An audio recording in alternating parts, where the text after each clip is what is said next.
नमस्कार मित्रों, Amit Ayush mind vision YouTube channel के एक नए एपिसोड के साथ एक बार फिर आपके सामने उपस्थित हूँ। जैसा कि मैंने आपको अपने पिछले एपिसोड में बताया था कि हम चर्चा करेंगे आज कोविड 19 के संदर्भ में जो हेल्थ एंजाइटी डिसऑर्डर होती है उसका कैसे जो है खुद से देखभाल किया जा सके या कैसे उसका इलाज संभव है। साथियों, सबसे पहले इससे पहले कि हम इस पर चर्चा करें, हमें सबसे पहले ये समझना होगा कि एंग्जाइटी जिसको हम लोग कहते हैं वो कोई बहुत डरावनी चीज़ नहीं है। सामान्यतः हम सब के जीवन में आपने अनुभव किया होगा कि जब भी कुछ विपरीत परिस्थिति होती है तो हमें घबराहट का एहसास होता है। जैसे उदाहरण के तौर पर हम सब एग्ज़ाम से रूबरू हैं, परीक्षा से रूबरू हैं। जब भी परीक्षा होने वाली होती है तो उसके पहले किस तरह से आपको टेंशन होती है और उस टेंशन के चलते आपके मन में सोच आता है कि हम फेल तो नहीं कर जाएंगे, अच्छा नंबर नहीं आया तो क्या होगा। तो आप देखते हैं कि ये जो टेंशन है आपके मन में सोच पैदा करती है और वही सोच फिर आपके व्यवहार में परिलक्षित होती है। आप ज़्यादा पढ़ते हो, कई बार तो आप ये पाएंगे कि साल भर जो पढ़ते थे वो याद नहीं होता है और एग्ज़ाम के समय जो पढ़ते हैं वो याद हो जाता है। कहने का मतलब कि एंग्जाइटी जो है वो एक अगर ऑप्टिमम लेवल ऑफ एंग्जाइटी हो, इतनी एंग्जाइटी हो कि आपको एक आप में एक मोटिवेशन पैदा करे, तो इसका अच्छा परिणाम होता है। लेकिन अगर एंग्जाइटी बहुत ज़्यादा हो जाए तो एक बीमारी का रूप ले लेता है, जिसको अगर हेल्थ के संदर्भ में कहें तो उसको हेल्थ एंग्जाइटी डिसऑर्डर कहते हैं। साथियों, कोविड 19 ने जिस तरीके से हमारे मन में हेल्थ को लेकर कई तरह के अनिश्चित सवाल पैदा किए हैं, इसने हमारे हेल्थ एंग्जाइटी डिसऑर्डर के होने की संभावना को और ज़्यादा बढ़ा दिया है। अगर आपने हमारे पिछले एपिसोड को ध्यान से देखा होगा तो आप समझ सकते हैं कि किन तरह के व्यक्तियों का समूह इस तरह के बीमारी के होने की ज़्यादा उनमें संभावना बनी रहती है। इससे पहले कि हम कोविड 19 के संबंधित हेल्थ एंग्जाइटी डिसऑर्डर के मैनेजमेंट की चर्चा करें, हमें ये समझना होगा कि आखिर ये जो हेल्थ एंग्जाइटी डिसऑर्डर है इसका पूरा चक्र क्या है। जैसा कि आप हमारे जो फ्लो चार्ट है, इसको आप एक फ्लो चार्ट के माध्यम से समझ सकते हैं। आप पाएंगे कि इस फ्लो चार्ट में हमने सबसे ऊपर में इंटरनल ट्रिगर बनाया हुआ है, उसके बाद एक्सटर्नल ट्रिगर बनाया हुआ है, उसके नीचे आएंगे तो थॉट्स बने हुए हैं, फिर उसके नीचे एंग्जाइटी बने हुए हैं, फिर उसके एक तरफ आप देखेंगे reassurance seeking, safety seeking, avoidance, इस तरह के बिहेवियर बने हुए हैं। और फिर एक तरफ हमने बनाया हुआ है कि कैसे आप इन चीज़ों का फिर से कैसे एक दूसरे को फीड करते हैं। कहने का मतलब ये पूरा एक चार्ट बनाया हुआ है इस बीमारी को समझने के लिए। तो इलाज से पहले सबसे ज़रूरी है कि हम कुछ कारकों की एक छोटी सी संक्षिप्त चर्चा कर लें। सबसे पहले हम लोग आते हैं इंटरनल ट्रिगर पे। इंटरनल ट्रिगर का मतलब होता है कि हेल्थ एंग्जाइटी होने के लिए कई लोगों में सबसे पहले कुछ शारीरिक लक्षण आते हैं। इंटरनल मतलब अंदर, और वो शारीरिक लक्षण का दिमाग इस तरह से विश्लेषण करता है जैसे मानो उसे कुछ बहुत गंभीर समस्या हो जाएगी। सामान्यतः जब हम लोग स्वस्थ अवस्था में भी रहते हैं तो हमें कुछ न कुछ शरीर संबंधित दिक्कत आते रहती है, लेकिन हमारा दिमाग उसका वैसा विश्लेषण नहीं करता है। लेकिन जब ये बीमारी आने वाली होती है तो सामान्यतः कई लोगों में सिर में दर्द, पेट में दर्द, गले में खराश, कुछ इस तरह के लक्षण जो आते हैं, जो बड़े वेग से होते हैं, जो बड़े आधे अधूरे तरह के लक्षण आते हैं, और इसके बाद हमारे ब्रेन में इस तरह के डर की भावना पैदा होती है। कई लोगों में ऐसा देखा जाता है कि इस डर की भावना ये बाहरी कारकों से भी पैदा होती है। उदाहरण के तौर पर बाहरी कारक क्या क्या हो सकते हैं? एक मीडिया, ये सोशल मीडिया भी हो सकता है, न्यूज़ मीडिया हो सकता है, प्रिंट मीडिया हो सकता है, या फिर बाहरी कारक में आपके किसी प्रियजन के साथ कुछ इस तरह के हादसे होने से भी ऐसा हो सकता है। तो मीडिया की बात करें संक्षिप्त में तो कोविड 19 ने हमें ये बताया, सबसे पहले जब पीक ऑफ सेकेंड वेव था, दूसरी लहर की जब से सबसे ऊंची स्थिति थी, तो किस तरह से मौतों का आंकड़ा आपके सामने दिन रात आपको डरा रहा था।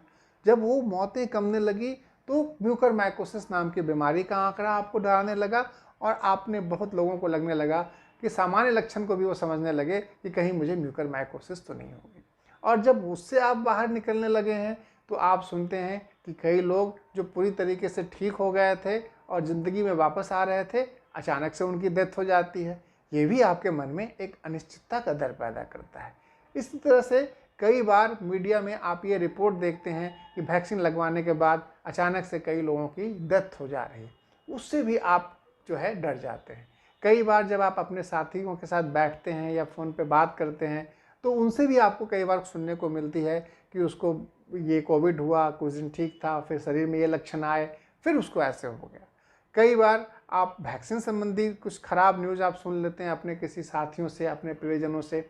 ये सब बाहरी कारक मानो आपके ब्रेन को इस तरह से प्रभावित करते हैं कि आपका ब्रेन इस बीमारी के चक्रव्यूह में फंसते जाता है। तो इंटरनल फैक्टर्स हो गए, एक्सटर्नल फैक्टर्स हो गए। अब इन दोनों के वजह से आपके सोच में बदलाव आता है, जिसको हमने थॉट के फॉर्म में अपने चार्ट में दिखाया हुआ है। तो किस तरह के थॉट्स आएंगे? अगर एक व्यक्ति को इस बीमारी के तरफ जाने की संभावना नहीं है तो मान लो एक उदाहरण के तौर पे आपने वैक्सीन लिया और वैक्सीन वाले साइट में थोड़ा लाल हो गया या थोड़ा कड़ा हो गया, तो आपके मन में बोलेगा कि अच्छा इंजेक्शन लगा है तो हो सकता है कि थोड़ा घाव हो, वो ठीक हो जाएगा। लेकिन एक जो दूसरा व्यक्ति जिसको हेल्थ एंजाइटी की तरफ जाने की संभावना होगी, अब वो उसका गंभीर विश्लेषण करेगा, कहीं ये स्किन में कुछ बढ़ते बढ़ते ये मुझे कोरोना पूरे शरीर में तो नहीं फैल जाएगा। अब वो उसको लेके उनके व्यवहार में और उनके भाव में बदलाव आने लगेगा। तो थॉट्स जो हैं वो एक बहुत महत्वपूर्ण कड़ी है। इस शरीर के लक्षण या बाहर कारक को कैसे बीमारी में परिवर्तित करते हैं, ये हमारे जो थॉट्स यहाँ पे पैदा होते हैं ये इससे तय होते हैं। और थॉट्स मुख्य रूप से किस तरह के आते हैं? कोई भी लक्षण आते हैं तो थॉट्स की एक अंततः जो सोच होती है, कहीं इससे मैं मर तो नहीं जाऊंगा, कहीं इससे मुझे कोई गंभीर बीमारी तो नहीं हो जाएगी। और कई बार ये सोच अनिश्चितता को लेकर भी होती है, क्योंकि जो हमें न्यूज़ पढ़ने को मिलता है, कई बार आप वैक्सीन को बताया जा रहा है कि बहुत प्रभावी है, कई बार आप सुनते हैं कि वैक्सीन से जो है कुछ कॉम्प्लिकेशंस हो रहे हैं, कई बार आप सुनते हैं वैक्सीन लगाने के बाद भी हो सकता है बाद में आपको वैक्सीन लगाना पड़े। तो जो अनिश्चितता है, ये सोच में अनिश्चितता जो है, वो भी कई बार आपको एक एंग्जाइटी के लक्षण पैदा करती है। और जब एंग्जाइटी के लक्षण आते हैं, जैसा कि आप चार्ट में देख पाएंगे, थॉट्स के नीचे एंग्जाइटी है, तो जो सोच आई उसने आपको एंग्जाइटी के लक्षण पैदा किए। लक्षण कैसे आएंगे?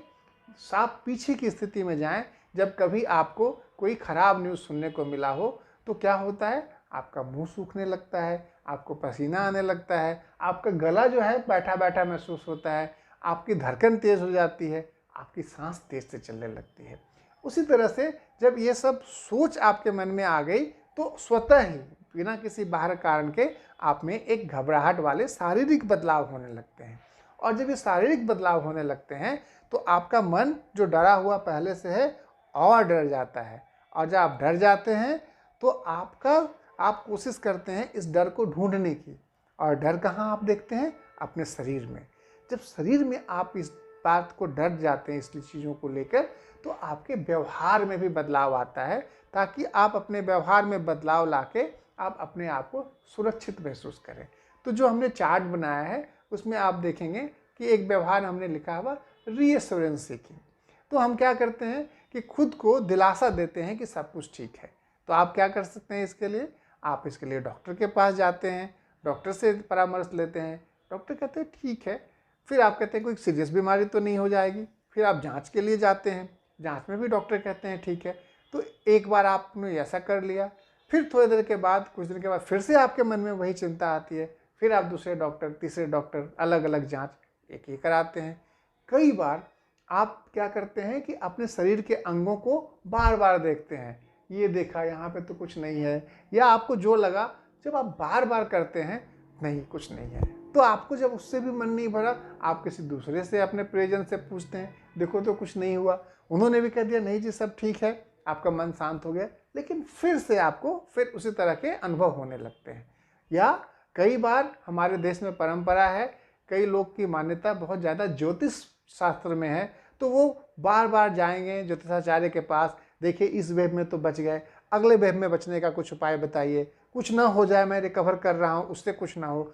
एक बार आप गए, कुछ दिन मन अच्छा लगा, ज्योतिषाचार्य ने कह दिया कि सब कुछ ठीक हो जाएगा, या फिर आपको कोई स्टोन वगैरह बता दिए। कुछ दिन के बाद फिर आपको होती है, आप फिर जाते हैं। मतलब एक ही व्यवहार बार बार आप करके खुद को थोड़े समय के लिए सुरक्षा का एहसास कराते हैं।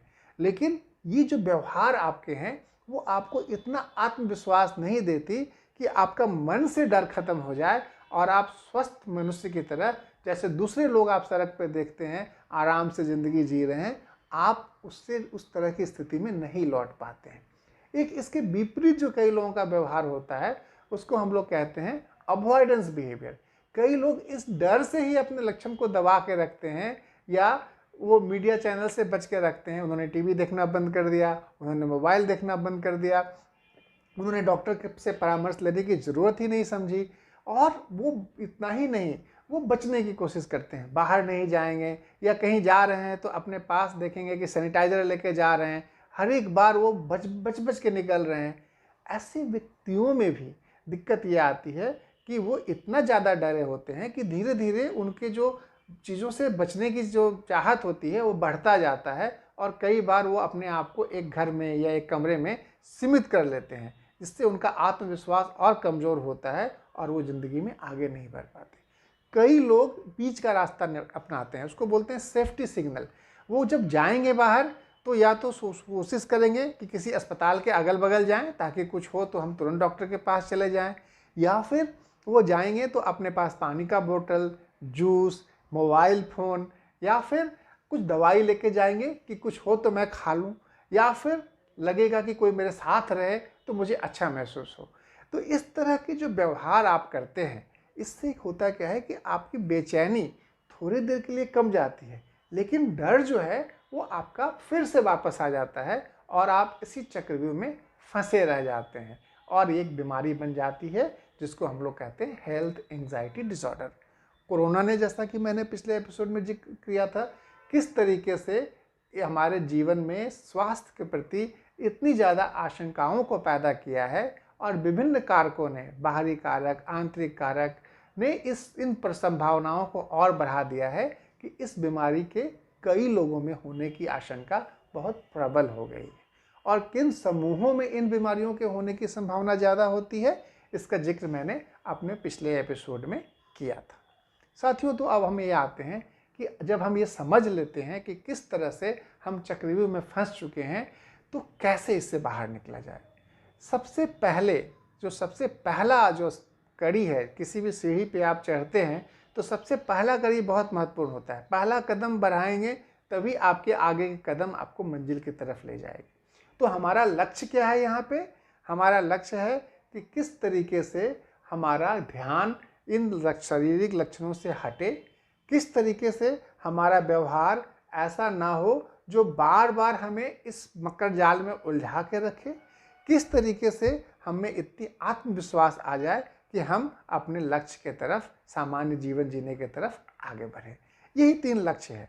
तो सबसे पहला जो चीज़ हमें करना है वो इस बात को समझना है कि आपकी जो समस्या है वो शारीरिक समस्या ना होकर एक साइकोलॉजिकल समस्या हो सकती है, या फिर अगर ये हल्की फुल्की शारीरिक लक्षण के वजह से भी है तो इतनी गंभीर नहीं है जितना आपका व्यवहार, जितना आप इसको लेकर आपका दिमाग ने सोच बनाया है और जितना आपने अपने व्यवहार को बदला है। तो जब आप ये समझते हैं तो इसके लिए सबसे ज़रूरी है कि आप और आपके परिजन इस बात को लेकर बात करें। देखिए, हमने जांच कराया है, उन्होंने भी ऐसा कुछ नहीं बोला है। आप बार बार ये करते हैं, थोड़ा दिन तक मन शांत रहता है, फिर से हो जाता है, या फिर आपके लक्षण जो ऐसे प्रतीत होते हैं जैसे आपने सुना कि किसी को गले में खराश हो गया, उसके बाद कुछ मर गया और आपको गले में खराश होने लग गया, तो आपने सुना और आपको ऐसा लगने लगा, संभवतः ये एंजाइटी हो सकती है, ना कि आपके गले में उसका इन्फेक्शन आ जाए। तो जब आप इस बात को स्वीकार करते हैं तो आप एक बहुत बड़ी लड़ाई इस बीमारी से निकलने में आप जीतते हैं। स्वीकार करना सबसे महत्वपूर्ण है। जब आप स्वीकार करते हैं तो अब आप देखेंगे कि हम क्या क्या बदल सकते हैं। इंटरनल फैक्टर्स जो शरीर में अनुभव होते हैं उसको तो हम सीधे सीधे नहीं बदल सकते। बाहर के कारक वो आप अपने व्यवहार में बदलाव लाके उस पर बहुत हद तक नियंत्रित कर सकते हैं। सबसे पहले आते हैं थॉट्स पे। आप सोच में क्या बदलाव ला सकते हैं। सामान्यतः एक जो स्वस्थ आदमी होगा इन परिस्थितियों में, वो शरीर में कुछ हल्के फुल्के लक्षण आएगा तो उसको कहेगा कि अच्छा ठीक है, थोड़ा शोर थ्रोट हुआ होगा, मैं थोड़ा गलाला कर लूँगा, ठीक हो जाएगा। या वो कहेगा कि मैं शायद ज़्यादा बोलता हूँ, कुछ देर अपनी बोली को आराम दे दूंगा, गला ठीक हो जाएगा।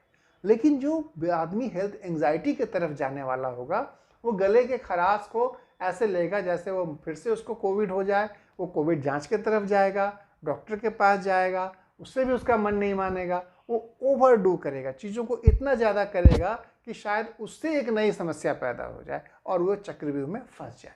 तो जो थॉट्स को डील करने की जो शैली होनी चाहिए, अक्सर ऐसा देखा जाता है कि इन बीमारियों में माइंड कई लॉजिकल प्रोसेस को बाईपास कर जाता है। उदाहरण के तौर पे आपके गले में खराश हुआ, आपने सुना था कि उस आदमी को भी कोविड नेगेटिव होने के बाद गले में खराश हुआ, कराया, फिर से हो गया। या आपने सुना कि उसने कोविड का वैक्सीन लिया, उसके बाद उसको गले में खराश हुआ, उसको कुछ कॉम्प्लिकेशन हो गया। मतलब आपने सुना और आपको भी महसूस होने लगा और आपने सीधे इसका अर्थ निकाल लिया कि अब तो मैं गया। तो इसके लिए सबसे ज़रूरी क्या है कि आप एक डायरी रखें। जब आप डायरी में आप क्या क्या लिखें, 4-5 कॉलम बनाएं। आप लिखें तारीख, आप लिखें टाइम, आप लिखें उस समय आप कहाँ थे और क्या कर रहे थे, और आपने क्या सुना देखा, उसके बाद आपको क्या लक्षण महसूस हुए, महसूस होने के बाद आपने इसका क्या निष्कर्ष निकाला और फिर कैसे इससे बाहर आए। और आप इस डायरी को जब जब आपको दिक्कत हो, आप इसको नोट करते जाएं। जब आप नोट कर लेंगे और जब थोड़े रिलैक्स पीरियड में होंगे तो आप उसको एग्जामिन करें, उसको जांचें। जब आप जांचेंगे तो आप पाएंगे कि ये क्या, हमारे दिमाग ने तो एक छोटे से लक्षण का निष्कर्ष ऐसे निकाल लिया कि हमने व्यवहार में ऐसा बदलाव किया जैसे मानो कि अब मैं मरने जा रहा हूँ। तो जब आप इस बात को देख पाते हैं अपने आँखों से, अपने खुद के लिखे डायरी में, तो कई बार इससे भी आपकी एंग्जाइटी अपने आप कम हो जाती है और बहुत सारे जो शारीरिक बदलाव होने वाले होते हैं वो स्वतः कमने लगते हैं। एक चीज़ जो और आप देखेंगे जब आप डायरी लिखेंगे कि वैसी परिस्थितियाँ जहां आपको अनिश्चितता का एहसास होता है, अब वैक्सीन लगाने से पूरी तरीके से ठीक होंगे कि नहीं होंगे, कौन सा वैक्सीन बेहतर है, कौन सा वैक्सीन खराब है, वैक्सीन लेने से क्या साइड इफेक्ट होगा, क्या नहीं होगा। अमूमन ऐसे सवालों के कोई एक निश्चित उत्तर किसी के पास नहीं है और ऐसे अनिश्चित वाले स्थितियों में आप पाएंगे कि आपके इस तरह के जो अनुभव हैं वो बढ़ जाते हैं। आप जब इन दो चीज़ों को अपने डायरी में देख पाएंगे तो बहुत हद तक आपके अनिश्चितताओं को, आपके बेचैनी को कम करने में मदद मिलेगी। और अगर आप नियमित आदत बनाएंगे तो ब्रेन की जो शैली बन गई है चीज़ों को ग्रहण करने की, उसमें बदलाव आने लगेगा। इसके बाद जिस शैली को इसके साथ बदल सकते हैं वो थॉट्स के बाद है वे एंग्जाइटी। जैसा कि मैंने अपने चार्ट में दिखाया हुआ है, थॉट्स के नीचे एंग्जाइटी। और जैसा मैंने बताया, एंग्जाइटी जब होती है सामान्यतः तो क्या होती है, मुंह सूखता है, पसीने आते हैं, धड़कन तेज हो जाती है, सांस चलने लगती है। तो आप इसको कैसे कंट्रोल कर सकते हैं? जो सबसे आसान तरीका इसको करने का है वो है ब्रीदिंग एक्सरसाइज। हम में से बहुत सारे लोग आमतौर पे सांस के जो एक्सरसाइज है उससे वाकिफ़ हैं, बहुत माध्यमों से आप करते आए हैं, सुनते आए हैं, लेकिन एक जो बेसिक चीज़ है वो जो समझने की है कि हम कैसे सांस के एक्सरसाइज करें जिससे कि हमें अपने एंग्जाइटी को कंट्रोल करने में मदद मिलेगी। सामान्यतः हमारे जीवन की शैली ऐसी हो गई है कि हम सांस कब लेते हैं, कैसे लेते हैं, इस पर हमारा ध्यान ही नहीं जाता। और जब इस तरह की बीमारियां आती हैं तो सांस की गति बढ़ने लगती है। और आप देखेंगे कि कोविड-19 में भी ऐसा लिखा हुआ है कि सांस की रेट बढ़ जाती है। और जब सांस की रेट आपकी बढ़ जाएगी तो आपके मन में डेंजर सिग्नल आने लगता है कि कहीं मुझे कुछ तो नहीं हो रहा है, लंग में तो कुछ कॉम्प्लिकेशन नहीं हो रहा है। तो जो एक्सरसाइज होगी उसका मकसद होगा सांस की गति को धीमा करना। इसको हम लोग कहते हैं एब्डोमिनल ब्रीदिंग, इसको हम लोग कहते हैं डायफ्रैग्मेटिक ब्रीदिंग, इसको हम लोग कंट्रोल ब्रीदिंग के भी नाम से जानते हैं। करना क्या होता है, आप सांस को बिल्कुल गहराई से लें ताकि आपके पूरा लंग पहले फूल जाए, उसके बाद आपका पेट फूलता हुआ आपको महसूस हो। जब पूरा आपका पेट फूल जाएगा, सांस को रोक के फिर धीरे धीरे धीरे पहले पेट पचकेगा, फिर लंग से हवा निकल जाएगा। जैसे मैं एक करके दिखाता हूँ आपको। रिलैक्स हो ले,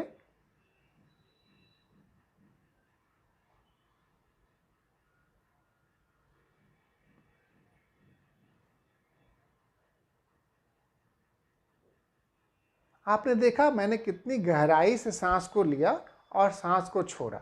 और आप छोड़ने में आप नाक से भी छोड़ सकते हैं, आप मुंह से भी छोड़ सकते हैं, आपको जैसा इसमें आपको सुविधाजनक लगे वैसा कर सकते हैं।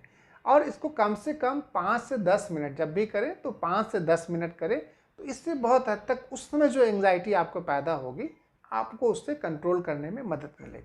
लेकिन ध्यान रहे, जैसा मैंने कहा, अत्यधिक और बिल्कुल कम, ये दोनों ही स्थितियां खराब होती है। अब ऐसा नहीं होना चाहिए कि आप हर एक आधे आधे घंटे पे इसको किए जा रहे हैं, वो भी सही नहीं है। आप एक रूटीन बना लें, दिन में 2 बार 3 बार, जब आपको सहूलियत हो उतना ही करें। बहुत ज़्यादा करना भी एक डर का प्रद्योतक होता है, वो आपके आत्मविश्वास को कमज़ोर करता है। जब आपने थॉट्स के बारे में समझ लिया कि कैसे उसको डील करना है, आपने एंग्जाइटी के बारे में समझ लिया, अब जो बात आती है वो बिहेवियर संबंधी बात आती है, जिसमें मैंने कुछ बातों का जिक्र किया था। वो था रिएश्योरेंस सीकिंग, जिसमें आप बार बार अपने आप को डॉक्टर के यहाँ जाकर रिएश्योर करते हैं, या फिर आप बार बार इंटरनेट पे सर्च करके अपने आप को रिएश्योर करते हैं, या बार बार ज्योतिषाचार्य के पास जाते हैं। कई बार लोग बार बार जो है पल्स ऑक्सीमीटर लगा के देखते रहते हैं, कुछ तो हो नहीं गया। कई बार वो अकेले बाहर जाने से डरते हैं। कई बार वो बिल्कुल ही अपने आप को काट के रखते हैं, ना टीवी देखेंगे, ना मोबाइल देखेंगे, ना किसी के सामने जाएंगे। ये सारी जो व्यवहार हैं, ये इन बीमारियों से आपको बाहर नहीं निकाल पा रही है। ये मुख्य रूप से आपको तात्कालिक थोड़ी देर के लिए आपके माइंड को सुकून दे रही है। इसलिए हमें करना क्या है, हमें इन व्यवहार को बदलना है। आप इंटरनेट देखें, लेकिन बीमारियों के बारे में चर्चा न करें। अगर आपको बीमारी के बारे में चर्चा करनी है, आप कागज़ में लिख के ले जाएं और अपने डॉक्टर से चर्चा करें। आप लोगों से बातचीत करें, जरूर करें। कोशिश करें कि बातचीत हेल्दी हो, लेकिन ये समय के हिसाब से ही कोई बातचीत होगी। अगर आप किसी सगे संबंधी से बात करें तो आज के समय में ऐसा बिल्कुल ही करीब करीब नामुमकिन है कि कोविड को लेके डायरेक्टली इनडायरेक्टली चर्चा नहीं होगी। अगर इस डर से आप बचेंगे तो आप एक जीवन के बहुत महत्वपूर्ण चीज़ों से महरूम रह जाएंगे। इसलिए लोगों से मिलना जुलना भी करना है। और जो चीज़ें बहुत ज़रूरी है वो है प्रोग्रेसिव मसल रिलैक्सेशन। ये एक एक्सरसाइज है।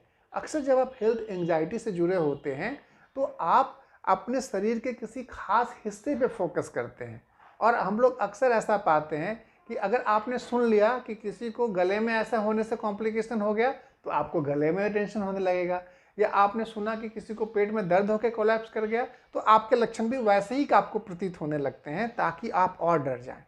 ऐसे में हम लोगों की कोशिश होती है ऐसे एक्सरसाइज करने की जिससे कि आपके अपने शरीर के सभी अंगों की अनुभूति हो। और इसके लिए जो आप एक्सरसाइज करते हैं उसको कहते हैं प्रोग्रेसिव मसल रिलैक्सेशन।